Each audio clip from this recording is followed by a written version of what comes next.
Hello everyone, अस्सलाम वालेकुम, good morning. उम्मीद करती हूँ आप सब खुश होंगे, खैरियत से होंगे और बहुत अच्छे से अपनी लाइफ एंजॉय कर रहे होंगे। आज की वीडियो का टॉपिक बहुत ही इंपॉर्टेंट है, जो कि डॉग ब्रीडिंग से रिलेटेड है। बहुत सारे लोग क्वेश्चन करते हैं कि मेरी बिच 6 मंथ्स की होगी, अभी तक हीट में नहीं आई। मेरी फीमेल डॉग 8 मंथ्स की हो गई है, 12 मंथ्स की हो गई है और अभी तक हीट में नहीं आई। इसी तरह के जो प्रॉब्लम्स हैं, इनका आंसर देंगे हम आज की वीडियो में। आज की वीडियो का यही टॉपिक है, my female dog is not coming in to heat, why. अब हर जो डॉग ब्रीड होती है, उसकी एज एट प्यूबर्टी या एज एट एडोलिसेंस या वो फर्स्ट टाइम जब वो हीट में आती है, वो डिफरेंट टाइम होता है। या फिर वो जो बिच है वो साल में कितनी बार हीट में आती है, साल में कितनी बार बच्चे देती है, ये हर नस्ल का मुख्तलिफ होता है कि वो कौन सी नस्ल का डॉग है। थर्ड, उसका जो ईस्ट्रस साइकिल है वो कितने वक्त का है, वो कितने दौरानिए का है, ये हर बिच में डिफरेंट होता है। वो जो हीट साइकिल शो करती है, उसका दौरानिया कितने दिनों का है और किस टाइम वो सही वक्त है जिस टाइम पे डॉग को मीटिंग करवानी है, ये हर नस्ल में मुख्तलिफ होता है।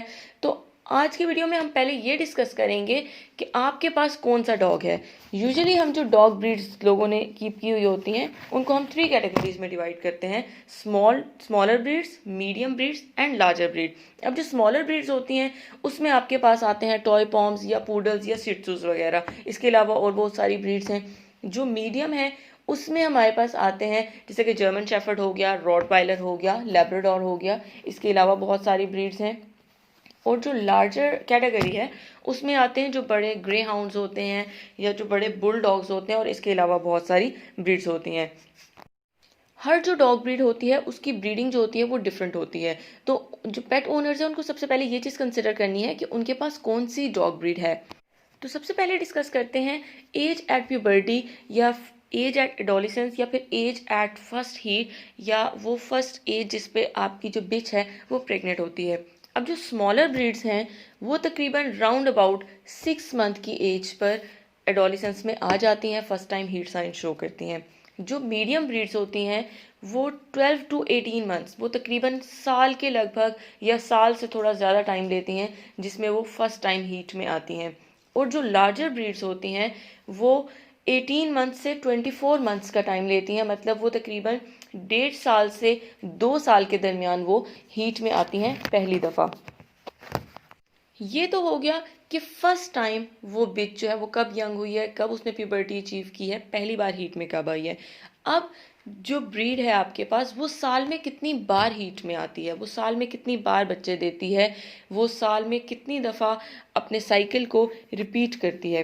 तो जो स्मॉलर ब्रीड्स हैं, वो अपने साइकिल को साल में 3 से 4 बार रिपीट करती हैं। इसके लिहाज से उनका जो साइकिल बनता है वो 3 से 4 माह का बनता है। जो मीडियम ब्रीड्स हैं, वो साल में 2 बार अपना साइकिल रिपीट करती हैं, मतलब वो साल में 2 बार बच्चे देती हैं। तो उनका साइकिल तकरीबन 6 मंथ का होता है। और जो बड़ी ब्रीड्स हैं, वो साल में 1 बार बच्चे देती हैं, वो एनुअली बच्चे देती हैं, तो उनका जो साइकिल है वो 1 साल का होता है। अब बात करते हैं फीमेल डॉग के हीट साइकिल की। हीट साइकिल के 4 स्टेजेस होते हैं। नंबर 1 प्रोइस्ट्रस, जिसमें वो ब्लीडिंग शो करती है, स्वेलिंग होती है वल्वा की और वो हीट में आ रही होती है। सेकंड ईस्ट्रस, जिसमें आप उसकी मेटिंग करवाते हैं। थर्ड वन डाई ईस्ट्रस, जिसमें बिच प्रेग्नेंट होती है। And fourth one is an oestrus, जिसमें ना वो प्रेग्नेंट होती है और ना ही वो हीट में होती है। फीमेल जब ईस्टर साइकिल में होती है, तो वो साइंस शो करती है, उसमें यूरिनेशन इंक्रीज हो जाती है, उसकी जो वल्वा की स्वेलिंग और रेडनेस थी वो और ज़्यादा इंक्रीज हो जाती है। उस टाइम पे वो मेल को अलाउ करती है मेटिंग। उस टाइम अगर फीमेल को मेल का एक्सपोजर दें तो वो रेडी होती है मेटिंग के लिए और उसको अलाउ कर देती है, उसके आगे स्टैंड टू बी माउंटेड हो जाती है, उसके आगे खड़ी हो जाती है। तो वो जो स्टेज है, उस पे सम टाइम ऐसे होता है कि कुछ बिचेस जो होती हैं वो प्रोइस्टस में भी ब्लीड कर रही होती हैं और ईस्टस में भी ब्लीड कर रही होती हैं। तो आपको कैसे पता चलेगा कि इसका कितने दिन का प्रोइस्टस था और कितने दिन का ईस्टस था? तो उसका सोल्यूशन ये है कि जब आपकी बिच ने ब्लीडिंग स्टार्ट की, आप 5 डेज़ के बाद उसको मेल का एक्सपोजर दें। अगर तो वो रेडी है, उसको अलाउ करती है, मेटिंग विलिंग है, तो इसका मतलब कि उसका प्रोइस्टस कंप्लीट हो चुका है, अब वो अपने ईस्टस में है। अगर उसने करवा लिया, वेल एंड गुड। अगर अभी भी उसने मेल को मेटिंग अलाउ नहीं की, इसका मतलब कि अभी उसका प्रोइस्टस चल रहा है। आप हर दिन उसको मेल का एक्सपोजर देते जाएं। जिस दिन उसने मेल को अलाउ कर दिया मेटिंग, इसका मतलब कि उस दिन से उसका ईस्टर साइकिल स्टार्ट हो गया है।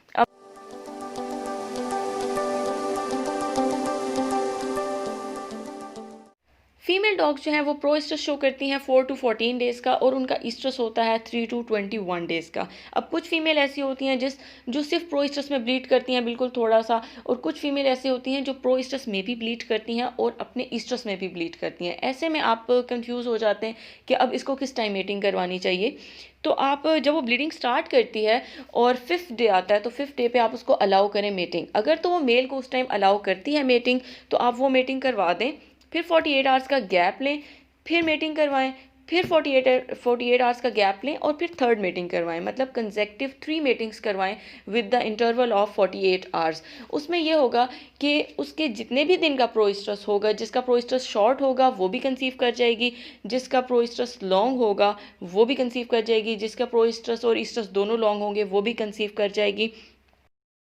जो मेल डॉग है उसके स्पर्म की वायबिलिटी है 9 डेज़, तो ये काफ़ी दिन है। अगर आप 3 मीटिंग्स करवाते हैं कंसेक्टिव, तो आपकी जो फीमेल डॉग है उसका जितना भी ईस्ट्रस होगा, जितना भी प्रो ईस्ट्रस होगा, वो इंशाल्लाह कंसीव कर जाएगी। उसमें कंसेप्शन के चांसेस बढ़ जाएंगे और वो प्रेग्नेंट होगी और इंशाल्लाह आपको पपीज़ मिलेंगे। उसके बाद जो फेज़ आती है वो होती है डाइस्ट्रस, जो कि 9 वीक्स होते हैं, 63 डेज़ होते हैं, वो प्रेगनेंसी के डेज़ होती हैं। अगर फीमेल प्रेग्नेंट हो गई तो भी डाइस्ट्रस होता है, नहीं प्रेग्नेंट होगी तब भी डाइस्ट्रस होगा। जब वो 63 डेज़ के बाद, जब उसने कंसीव कर लिया था, 63 डेज़ के बाद वो लिटर देगी, बच्चे देगी, तो उसके बाद आ जाता है उसका एनिस्ट्रस फेज़। वो मोर देन 100 डेज़ भी होता है। ये डिपेंड करता है कि आपकी जो डॉग ब्रीड थी वो स्मॉलर थी, मीडियम थी या लार्ज थी। तो इस टाइम के बाद फिर वो रिपीट होती है, दोबारा अपने हीट साइकिल पे आती है।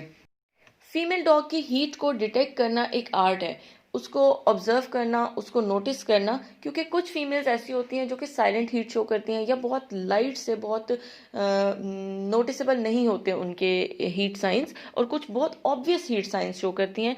तो अपनी जो फीमेल डॉग है जिसको आप इतने अरसे से उसको आपने कीप किया हुआ है, उसके जो बिहेवियर में थोड़ा सा भी चेंज आता है जब हीट के टाइम पे, तो आप उसको नोटिस कर सकते हैं। कुछ तो साइंस है जो कि बहुत ऑब्वियस होते हैं, जैसे swelling and redness of vulva हो गई, या फिर उसने ब्लीडिंग स्टार्ट कर दी, इसके अलावा कोई डिस्चार्ज आ रहे हैं, या फिर वो अपने वल्वा को लिकिंग करना स्टार्ट कर देती है, वल्वा की लिकिंग इंक्रीज कर देती है, और इस टाइम पे बिचेस की यूरिनेशन बढ़ जाती है, वो बहुत फ्रिक्वेंटली यूरिनेट करती हैं और मेल डॉग में इंटरेस्ट लेती हैं, मेल डॉग उनमें इंटरेस्ट लेता है। स्टार्ट में वो मेल को अलाउ नहीं करती प्रो स्ट्रेस में। तो आपने इस चीज़ को अंडरस्टैंड करना है कि कब इवन कुछ फीमेल डॉग्स होती हैं वो स्ट्रेस में चली जाती है और उनकी एपेटाइट जो होती है वो चेंज हो जाती है। वो खैर टेंशन की बात नहीं अगर वो कम खा रही हैं उन दिनों में, तो आपने ऑब्जर्व अच्छे से करने हैं हीट साइंस, क्योंकि जैसे काउज में होता है, कुछ काउज बहुत अच्छे से बहुत अच्छे ऑब्वियस हीट साइंस देती हैं, और कुछ ऐसी होती हैं जो कि प्रॉपर हीट साइन नहीं दे रही होती, साइलेंट हीट में होती हैं, बहुत लाइट से हीट साइन शो करती हैं जो बहुत ऑब्वियस नहीं होते। तो आपने खुद अपनी जो फीमेल डॉग है उसको ऑब्जर्व करना है।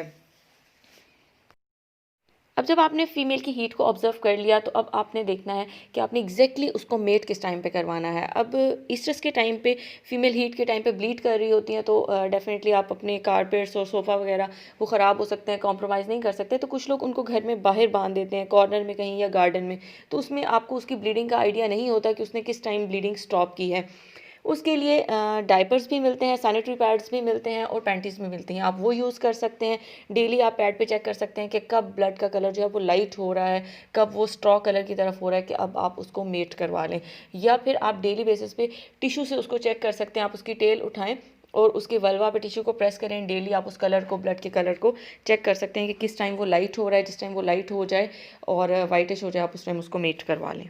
I hope this video will be very helpful for you. इंशाल्लाह नेक्स्ट वीडियो में हम डॉग्स की मेटिंग को डिस्कस करेंगे कि किस तरह से उनकी मेटिंग को गेज किया जाए, मॉनिटर किया जाए कि उनमें कंसेप्शन के चांसेस जो हैं वो बढ़ जाएं और आपका लिटर साइज़ जो है वो आपके पास इंक्रीज़ हो, आप ज़्यादा पपीज़ किस तरह से अचीव कर सकते हैं। I hope you may have like the video. मिलते हैं एक नेक्स्ट वीडियो में, तब तक अपना बहुत ख्याल रखिएगा। अस्सलाम वालेकुम।